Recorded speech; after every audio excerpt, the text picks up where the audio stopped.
नमस्कार साथियों, तस्वीरें ज़रा आप देखिए, क्योंकि शायद तस्वीरों को देखकर आपको लग रहा होगा कि शायद आज हम किसी 5 स्टार होटल में मौजूद हैं, किसी रिजॉर्ट में मौजूद हैं, पर ऐसा बिल्कुल नहीं है।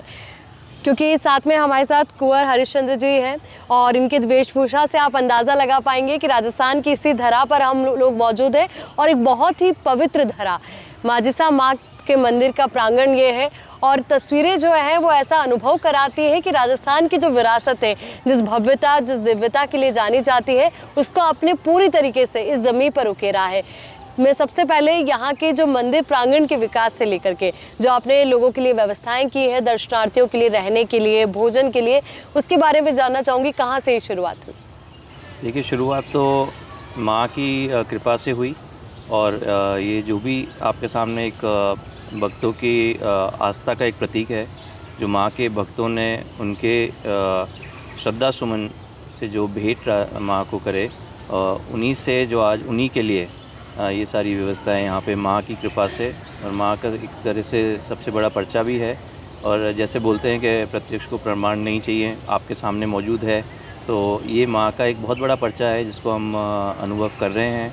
और इसके संस्थान अध्यक्ष राहुल किशन सिंह जी, आज से 12 साल पहले जब ये पूरा प्रोजेक्ट का शुरुआत हुई, जहाँ से भक्तों के लिए दूर दराज से जो भक्त आते थे उनके लिए जो कई सुविधाओं की जो कमियाँ महसूस हुई, एक उनके रहने के लिए भोजन व्यवस्था और अन्य कई सुविधाएं जो राहुल साहब को लगा कि यहाँ पे होनी चाहिए, तो उसको ध्यान में रखते हुए यहाँ पे संस्थान ने माँ के जो भक्त हैं, जो माँ की आस्था से यहाँ पे आते हैं, उन्हीं की पूजा अर्चना करने, मनोकामना पूर्ति होने के पश्चात उनके दर्शन हेतु आते हैं।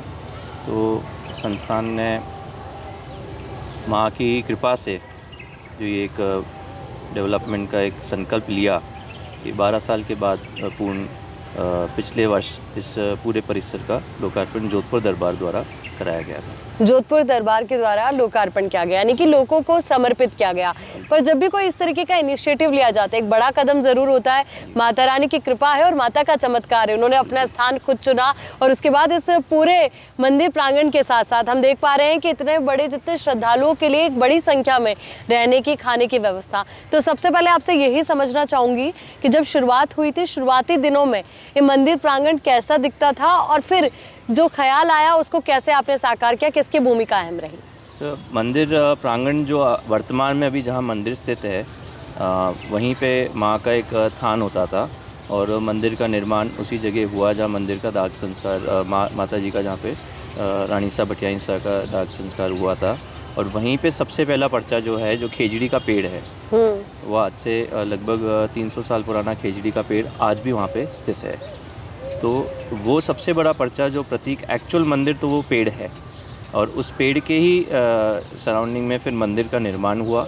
और मंदिर निर्माण के पश्चात उसके आसपास कमरे और भोजनशाला उसी प्रांगण में होया करती थी, इंक्लूडिंग अन्य व्यवस्थाएं, सुविधाएं। तो वो काफ़ी कम पड़ रही थी। राहुल साहब के पधारने के बाद में, रिटायरमेंट रिटायर होकर जब पधारे, तो उनने सबसे पहले तो ये 13 बीघा ज़मीन संस्थान से इनने खरीदी और 7 बीघा जो है पार्किंग के लिए खरीदी। यानी कि टोटल 20 बीघा ज़मीन अभी आप लोग के पास जी। तो ये 20 बीघा जो प्रोजेक्ट करने के लिए जो संस्थान द्वारा खरीदी गई, और उसके बाद में एक मास्टर प्लान, योजनागत रूप से मास्टर प्लान बना। उस मास्टर प्लान में भी कई वेरिएशंस और चेंजेस आते गए उसके अंदर। तो मूल उद्देश्य जो संस्थान के मूल उद्देश्यों के अनुरूप, और सबसे बड़ा जो संस्थान का उद्देश्य यही है कि माँ के भक्त जो माँ की भक्ति के लिए आते हैं, संस्थान उन भक्तों की सेवा के लिए अग्रणी है। और संस्थान हर संभव प्रयास यही करता है कि उन भक्तों की कैसे और अच्छी सुविधाएं और उनकी सेवा हो सके। अभी कितने लोगों की ठहरने की व्यवस्था यहाँ पर है? यहाँ पे लगभग एक समय पे 5000 लोगों की ठहरने की व्यवस्था है। यानी कि 5000 लोग यहाँ पे एक साथ रुक सकते हैं? 5000 लोग निरंतर यहाँ पे एक साथ रुक सकते हैं। जो बाहरी भीड़ जब आती है, सबसे ज़्यादा जो श्रद्धालु जब आते हैं, उन समय में एक्स्ट्रा व्यवस्थाएं करा के इतने लोगों को रुकाना यहाँ पे संभव है। मतलब इतने लोग, सोचिए आप 5,000 लोगों की व्यवस्था करना, क्योंकि जब हम बड़े बड़े रिजॉर्ट्स का भी जिक्र करते हैं तो वहाँ पर भी इतनी उत्तम व्यवस्था नहीं होती है, और ऊपर से आपने इसको मैनेज कैसे किया हुआ है, क्योंकि एसी भी है जी और डोरमेट्री भी, हर तरीके की फैसिलिटी आपने रखा है, और साथ में इसका मेंटेनेंस, जी। ये एक बड़ी चुनौती मुझे लगता है। देखिए, ये भी माता जी की कृपा है, बट यहाँ सदाइसा की एक बहुत बड़ी असीम कृपा है कि बिल्डिंग बनाना एक वन टाइम चीज़ होती है। उन बिल्डिंगों को और उन सब संसाधनों को चलाना एक अपने आप में एक चुनौती होती है, पर उन्हीं की कृपा और उनका पूर्ण आशीर्वाद जो है, और उन्हीं के मर्जी से जो है, एक तरह से उनका हुक्म है जो हो रहा है, हम एक माध्यम है। संस्थान जो है, संस्थान एक माध्यम है। ये कार्य जो माता जी को अपने भक्तों के लिए जो कराना है, वो संस्थान एक माध्यम बन के ये कार्य कर रहा है। तो प्रेरणा भी वही देते हैं, शक्ति भी वही देते हैं, और कराने वाले भी वही हैं। देखिए, मैं जब बात करूँ पश्चिमी राजस्थान की, जी तो कई बार लोगों के मन में ख्याल आता है कि यहाँ पानी नहीं है, लोगों को काफ़ी दिनों तक घर तक पीने का पानी नहीं मिलता है, पर आप जहाँ कह रहे हैं कि हमने 5,000 लोगों की व्यवस्था कर दी है, रहने की, रुकने की, उनको एसी रूम्स मिल गए, तो इतने बड़े लार्ज स्केल पर जब लोग यहाँ पर आते हैं, और ऐसा भी नहीं कि सिर्फ एक दिन आ रहे हैं वो 5,000 लोग, काफ़ी दिनों तक, जब नवरात्रि हम देखते हैं लोगों का काफ़ी हुजूम यहाँ पर होता है, भक्त काफ़ी संख्या में पहुँचते हैं।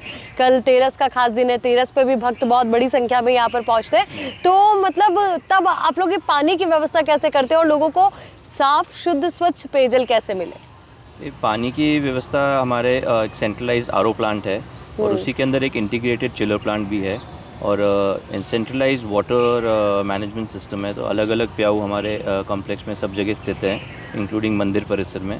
तो वहाँ पे शुद्ध और ठंडा पेयजल जो है लोगों को उपलब्ध कराया जाता है संस्थान द्वारा।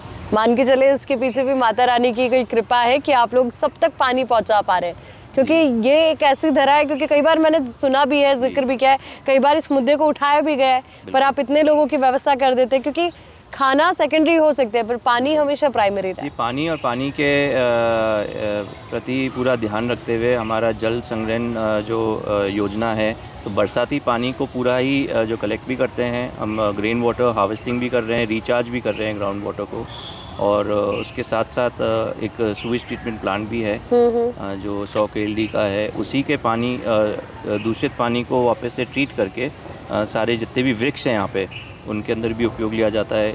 समस्त बिल्डिंगों के, भवनों के जो फ्लशिंग सिस्टम है, वो सारे उस रिसाइकल पानी से ही चलते हैं। तो पानी को बचाना और उसका सही इस्तेमाल वापस से करना, वो भी एक संस्थान की बिल्कुल एक- सही बात आपने कही है, और अगर ये आप आम दिनचर्या में भी इस्तेमाल करेंगे तो शायद काफ़ी लोगों को पानी की समस्या से जूझना नहीं पड़ेगा, क्योंकि ये जब चारों तरफ हम अपनी नज़र दौड़ा रहे तो हर तरफ एक हरियाली है। एक बड़ा प्रोजेक्ट मुझे लगता है आपने हरियाली को लेकर भी यहाँ पर अपनाया है, उसको लेकर भी जानकारी बिल्कुल। चाहूँगी। संस्थान पर्यावरण के प्रति भी काफ़ी कार्य भी कर भी रहा है, और बहुत जल्दी उसके बारे में भी आपको जो है समय पे अवगत कराया जाएगा। और इसके साथ साथ एजुकेशन में है, हेल्थ है, इन चीज़ों के सभी क्षेत्रों के अंदर संस्थान जहाँ पे 36 कौम के लिए जहाँ पे भी हर संभव जो भी मदद कर सकता है वो प्रयास करता है, और एक तरह से एक एग्ज़ाम्पल सेट करने की कोशिश है, क्योंकि संस्थान सरकार नहीं है। संस्थान एक सीमित तरीके से संसाधनों के साथ में अपने कार्य करता है, पर क्योंकि योजनागत रूप से और एक लॉन्ग टर्म विजन लेके संस्थान काम करता है, तो राहुल साहब के मार्गदर्शन में हर क्षेत्र में एक अपना छाप और एक एग्ज़ाम्पल सेट कर रहे हैं, ताकि उसको लेकर आगे अन्य संस्थान और अन्य एजेंसीज़, अन्य NGOs जुड़ के उन कार्यों के अंदर और आगे इस क्षेत्र को अच्छा अपना सहयोग दे सकें। बिल्कुल, और देखिए यहाँ पे कोशिश की जा रही है कि मंदिर प्रीमिसेस के साथ साथ जो यहाँ पे व्यवस्था है, उसके साथ साथ समाज उद्धार के लिए भी कदम उठाए जाए। पर एक बार फिर से विषय की ओर आते हुए, क्योंकि हमने पानी को लेकर चर्चा की, यहाँ के मैनेजमेंट को लेकर चर्चा की, पर अब मैं आपसे 2 चीज़ें समझना चाहूँगी कि जो ये भोजनशाला आपने यहाँ पे स्टार्ट की हुई है, जहाँ पर न जाने कितनी संख्या में भक्त डेली यहाँ पर भोजन प्रसादी ग्रहण करते हैं, तो अमूमन जो आम दिन होते हैं तब जो भक्त हैं उनकी संख्या कितनी होती है? जब खास दिन आ जाते हैं, नवरात्रि का आप वक्त कह लीजिए, या फिर जो खास तौर पे तेरस का जो दिन होता है, उस दिन कितनी संख्या में अमूमन भक्त यहाँ पे प्रसादी ग्रहण करते हैं, और तब ये पूरा मैनेजमेंट कैसे वर्क करता है? ये अनुमान समय में अपने भक्त लगभग 4-5 हज़ार से लेके हम 10-15 हज़ार तक भक्त यहाँ पे भोजन ग्रहण कर सकते हैं एक दिन के अंतर में। तो हमारी मैक्सिमम कैपेसिटी जो इस भोजनशाला की है वो 10-15 हज़ार श्रद्धालुओं की है at one given day, one given time. एक दिन में मतलब 15,000 के आसपास भक्त यहाँ आराम से प्रसादी ग्रहण कर सकते हैं। प्रसादी ग्रहण कर सकते हैं। और दूसरी बड़ी बात यह है कि ये एक सामाजिक समरसता का एक बहुत बड़ा प्रतीक है, क्योंकि यहाँ पे सर्व समाज के लोग एक ही छत के नीचे अपना भोजन प्रसादी जो है माता जी का ग्रहण करते हैं। और माता जी के निरंतर रोज़ भोग लगता है और वो भोग जो है प्रसादी में यहाँ पे मिक्स होके और वो वितरण सभी श्रद्धालुओं को डेली यहाँ पे जो हो रहा है। देखिए, कहा जाता है कि जसोल माता मंदिर जो है वो अब मारवाड़ का एक नया शक्ति केंद्र बनता जा रहा है। देखिए, पहले भी माता रानी का पर्चा रहा है, पर हाँ ये ज़रूर है कि वक्त के साथ साथ जो चमत्कार है उसके अंदर विश्वास बढ़ता जाता है, दूर दराज से लोग पहुँचने लगते हैं। अभी जब हमने काफ़ी संख्या में श्रद्धालुओं से बात करने की कोशिश की, उनकी प्रतिक्रियाएं जानने की कोशिश की, तो कोई छत्तीसगढ़ से यहाँ पर आया, कोई MP से आया, मतलब राजस्थान के होकर भी मैंने देखा कि राजस्थानी तो चलो आ ही रहे हैं, पर उसके अलावा इतनी दूर दराज से जब सफ़र वो तय करके आते हैं। और सबसे बड़ी चुनौती प्रेजेंट टाइम में क्या है, मंदिर में दर्शन कैसे हो भक्तों को, ये सबसे बड़ी चुनौती रहा है। और ये शायद मंदिर ट्रस्ट इसका एक बेहतर उदाहरण अगर मुझे लगता है तो माजिसा माता मंदिर है। कैसे आपने इसको इम्प्लीमेंटेशन किया ताकि रहने रुकने खाने पीने के अलावा यहाँ पर आप दर्शन सुगमता से कर पाए। शक्तिपीठ आपने बताया है, तो भारतवर्ष में बहुत कम ऐसे स्थान होंगे जहाँ पे चारों नवरात्रा में विधिवत अनुष्ठान होते हैं। और ये एक ऐसा शक्तिपीठ, जो आप सही बात कह रहे हैं, एक शक्तिपीठ स्थापित हुआ है जहाँ पे चारों नवरात्रा सभी भक्तों के लिए संकल्प ये लेते हैं कि सभी भक्तों की मनोकामना पूर्ति हेतु यहाँ पे संस्थान अध्यक्ष उन अनुष्ठान में विराजते हैं और सभी के लिए ये संकल्प लेके अनुष्ठान होते हैं। तो उसका जो है सभी को लाभ मिलता है। और आपने सही बताया, भारतवर्ष से सभी जगहों से भक्त आते हैं। और आमतौर पे अपन देखते हैं कि कई धार्मिक स्थलों पे कई अनहोनी घटनाएं भी हो जाती है, क्योंकि भीड़ जो मैनेजमेंट है, हम कुंभ मेले में भी गए थे। यहाँ से लगभग राजस्थान का सबसे बड़ा जो एक संगापान है, लगभग 650 लोगों का 13 बसों के अंदर कुंभ मेले के अंदर 36 कोम के जसोल गांव के श्रद्धालुओं को प्रयागराज, उससे पहले वृंदावन, प्रयागराज और फिर रामलला के दर्शन अयोध्या जी, और पुनः वापस जसोल लौटे थे। तो ये भी कदम उठाया गया था ये भी संस्थान के द्वारा, जो 36 कौम को एक अवसर, जिसमें 80 साल की उम्र की महिलाएं पुरुष भी साथ में थे। और आप माने, ये भी एक वहाँ का बहुत बड़ा पर्चा था कि एक खरोंच भी किसी व्यक्ति को नहीं आई। और वहाँ से इतने जहाँ पे 20-20 घंटे लोग ट्रैफिक जाम में फंसे रहे, कहीं पे भी ऐसी कोई असुविधा किसी को नहीं हुई। और कुंभ में अच्छे स्नान करके तो पुनः जसोल गांव जो लौटे थे। कैसे मैनेज किया उस टाइम में, मतलब ये मुझे भी लगता है क्योंकि उस टाइम हमने देखा कि कुंभ से कैसी कैसी तस्वीरें सामने आ रही थी। हालांकि आस्था का वो केंद्र रहा, लोग घंटों फंसे रहे, ट्रैफिक जाम हो गया, लोगों को कईयों को व्हीकल्स नहीं मिले, रास्ते में जाने के लिए कोई यातायात सुविधा नहीं मिली। और एक ऐसी अनहोनी घटना जिसका तो हम में से किसी ने भी नहीं सोचा था कि वहाँ पर भगदड़ होगी, इसके बाद कई लोगों की जान चली जाएगी। तो आप लोगों का मैनेजमेंट वहाँ यहाँ, मतलब कैसे आप ये कर पा रहे हैं? ये मैनेजमेंट कुंभ का भी हमारे को जो अनुभव हुआ कि माँ का एक बहुत बड़ा पर्चा था, क्योंकि जाने से पहले लोगों को लगा कि ये कैसे होएगा। यही विचार जो आप प्रश्न कर रहे हैं, सभी के मन में था, ये होएगा कैसे। हाँ, क्योंकि जो लोग पर्सनल व्हीकल से जा रहे थे वो भी दर्शन नहीं करके आ पा रहे थे, और यहाँ तक कि संगम तक तो पहुँच ही नहीं पा रहे थे। सभी बसों को एक साथ ले जाना और एक साथ वापस लाना अपने आप में एक बहुत बड़ी चुनौती थी। और मैंने अपने आप को ये महसूस और अनुभव करा है कि ये माँ का ही पर्चा था, वही उन्हीं ने प्रेरणा दी और उन्हीं ने हमको पूरा दर्शन करा के और पुनः वहाँ पे सुरक्षित वापस लौटाया।